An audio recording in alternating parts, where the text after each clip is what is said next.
ಇಂದೇ ಡೌನ್ಲೋಡ್ ಮಾಡಿ ಮತ್ತು ನಿಮ್ಮ ನೆಚ್ಚಿನ ಶೋಗಳನ್ನ ಆನಂದಿಸಿ. ನಾನು ಮದುವೆಗೆ ಓಕೆ ಅಂದೆ, ಬಟ್ ನಂದು ಕೆಲವೊಂದಷ್ಟು ಕಂಡೀಷನ್ಸ್ ಇದೆ, ಅದಕ್ಕೆ ನೀವು ಒಪ್ಪಬೇಕು. ಅದೇನಂತ ಬೇಗ ಹೇಳು. ನಾನು ಇಲ್ಲಿನ ಕೆಲಸ ಬಿಟ್ಟು ಬರೋದಕ್ಕೆ ರೆಡಿ ಇಲ್ಲ. ನೀವೇ ಇಂಡಿಯಾಗೆ ವಾಪಸ್ ಬರೋದಕ್ಕೆ ರೆಡಿ ಆಗಿ.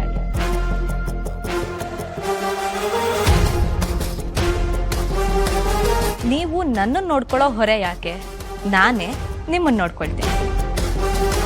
ಯಾವ ಹುಡುಗಿ ತಾನೇ ಇಂಥ ಆಫರ್ ಕೊಡ್ತಾಳೆ ಹೇಳಿ? ನಾಲ್ಗೆ ಇದೆ ಅಂತ ಏನೇನೋ ಮಾತಾಡೋದಲ್ಲ. ಪರ್ಫೆಕ್ಟ್ ಆಗಿ ಹೇಳಿದ್ರಿ. ಆದ್ರೆ ಈ ಮಾತನ್ನ ಮೊದಲು ನಿಮ್ಮ ಮಗಂಗೆ ಹೇಳಿ. ಏನ್ ಬಾಯಿ ಬಂದಾಗ ಮಾತಾಡ್ತಾ ಇದ್ದೀನಿ ಅಪ್ಪನ ಬಗ್ಗೆ?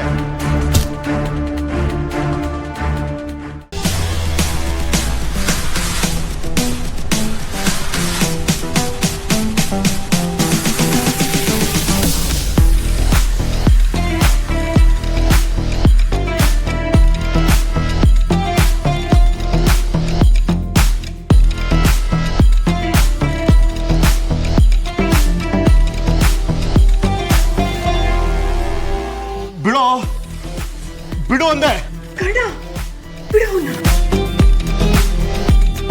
ಏನ್ ಮಾಡಕ್ ಹೊರಟಿದ್ರಿ ನೀವು?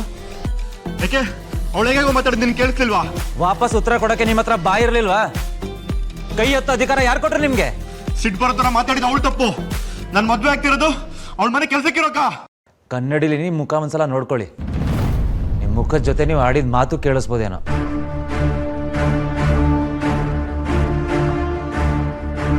ನೀವು ಆಡಿದ ಮಾತಿಗೆ ಅವರು ನಿಮ್ಮ ಭಾಷೆಯಲ್ಲೇ ಉತ್ತರ ಕೊಟ್ರೆ ನಿಮಗೆ ಸಹಿಸ್ಕೊಳಕ್ ಆಗ್ಲಿಲ್ಲ ಅಂದಮೇಲೆ ಅವ್ರಿಗೆ ನೋವಾಗಿರಲ್ವಾ? ಏಯ್, ಮದುವೆ ಆಗಕ್ಕೆ ಬಂದಿರೋ ನಾನು, ನಿಂದೇನೋ ಮಧ್ಯದಲ್ಲಿ? ನೀವು ನಿಜವಾಗ್ಲೂ ಮದುವೆ ಆಗಕ್ಕೆ ಅಂತ ಬಂದಿದ್ರೆ ಆ ಹುಡುಗಿ ನಿಮ್ಮ ಜೀವನ ಭಾವನೆನ ಹಂಚ್ಕೊಂಡು ಲೈಫ್ ಪಾರ್ಟ್ನರ್ ಆಗ್ತಾಳ ಅಂತ ತಿಳ್ಕೊತಿದ್ರಿ. ಆದ್ರೆ ನಿಮಗ್ ಬೇಕಾಗಿರೋದು ಮನೆ ಕೆಲಸ ಮಾಡಕ್ಕೆ ಸಂಬಳನೇ ತಗೊಳ್ದೇ ಇರೋಂಥ ಜನ.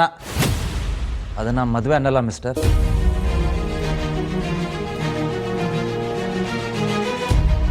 ಏನೇ ಆದವ್ರು ಗಂಡಿನ ಕಡೆಯವರು, ಅವ್ರ ಮಾತುಗೊಂದು ಅರ್ಥ ಇರುತ್ತೆ ಅಲ್ವಾ? ಹಾಗಾದ್ರೆ ನಾಳೆ ಇದೇ ತರದವ್ರು ಬಂದ್ರೆ ರಾಧಿಕನ್ ಮದುವೆ ಮಾಡಿ ಕಳ್ಸಿಕೊಡ್ತೀರಾ? ಹೆಣ್ಮಕ್ಳಂದ್ರೆ ಮನೆ ಕೆಲಸ ಮಾಡಬೇಕು, ಅಡುಗೆ ಮಾಡಬೇಕು, ಜವಾಬ್ದಾರಿ ನಿಭಾಯಿಸಬೇಕು ಅಂತ ಅಷ್ಟೇ ಜಗತ್ತು ಯೋಚಿಸೋದು. ಎಲ್ಲ ಕಲ್ತಿರ್ಬೇಕು, ಅದರಲ್ಲಿ ಏನು ತಪ್ಪಿಲ್ಲ. ಆದರೆ ಆ ಕೆಲಸ ಕೀಳಾಗಿ ನೋಡೋದು, ಅದು ಹೆಣ್ಮಕ್ಳು ಅಷ್ಟೇ ಮಾಡಬೇಕು, ಅವರಷ್ಟಕ್ಕೆ ಲಾಯಕು ಅಂತ ಯೋಚನೆ ಮಾಡೋದಿದೆಯಲ್ಲ, ಅದು ತಪ್ಪು. ಅದನ್ನ ಯಾರು ಬುದ್ಧಿವಂತರು ಒಪ್ಕೊಳ್ಳಲ್ಲ. ನೀವು ಯಾವ ದೇಶದಲ್ಲಿದ್ದೀರಾ, ಎಷ್ಟು ಶ್ರೀಮಂತರು, ಎಷ್ಟು ಭಾಷೆ ಮಾತಾಡ್ತೀರಾ ಅನ್ನೋದು ಕೌಂಟ್ ಆಗಲ್ಲ ಸರ್. ನಿಮ್ಮ ಜೊತೆಲಿರೋರು ಮಾತಾಡದೇ ಇದ್ರು ಅವ್ರ ಮನ್ಸನ್ ಭಾವನೆನ ಅರ್ಥ ಮಾಡ್ಕೋತೀರಾ? ನಿಮ್ಮ ವ್ಯಕ್ತಿತ್ವ ದೊಡ್ಡದು. ಮಾತಾಡೋಕೆ ಬಾಯಿ, ಹೊಡಿಯೋಕ್ಕೆ ಕೈ ಎಲ್ರಿಗೂ ಇರುತ್ತೆ ಸರ್. ಆದರೆ ಅದನ್ನು ಹೇಗೆ ಕಂಟ್ರೋಲ್ ಮಾಡಬೇಕು ಅಂತ ಗೊತ್ತಿರುತ್ತಲ್ಲ, ಅವನು ನಿಜವಾದ ಮನುಷ್ಯ.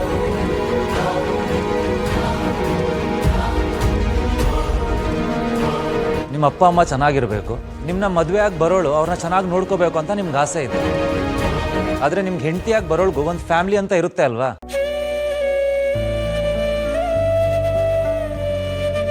ಆ ಹುಡುಗಿ ಎಲ್ಲರನ್ನೂ ಕಂಪ್ಲೀಟಾಗಿ ಮರೆತು ನಿಮ್ಮ ಜೊತೆ ನೀವು ಹೇಳ್ದಾಗೆ ಇರಬೇಕು ಅಂತ ಹೇಗೆ ಎಕ್ಸ್ಪೆಕ್ಟ್ ಮಾಡ್ತೀರಾ?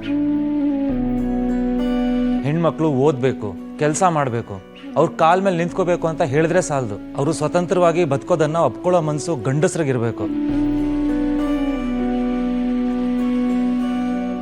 ಹೆಣ್ಮಕ್ಳು ನಮ್ಗಿಂತ ಜಾಸ್ತಿ ದುಡಿದ್ರೆ ನಮ್ಗೆ ಅವಮಾನ ಆಗುತ್ತೆ. ಅದೇ ದುಡ್ಡಿಗೆ ಅವ್ರು ನಮ್ಮ ಮುಂದೆ ಕೈ ಚಾಚಿದ್ರೆ ಅವ್ರಿಗೆ ಅವಮಾನ ಆಗಲ್ವಾ?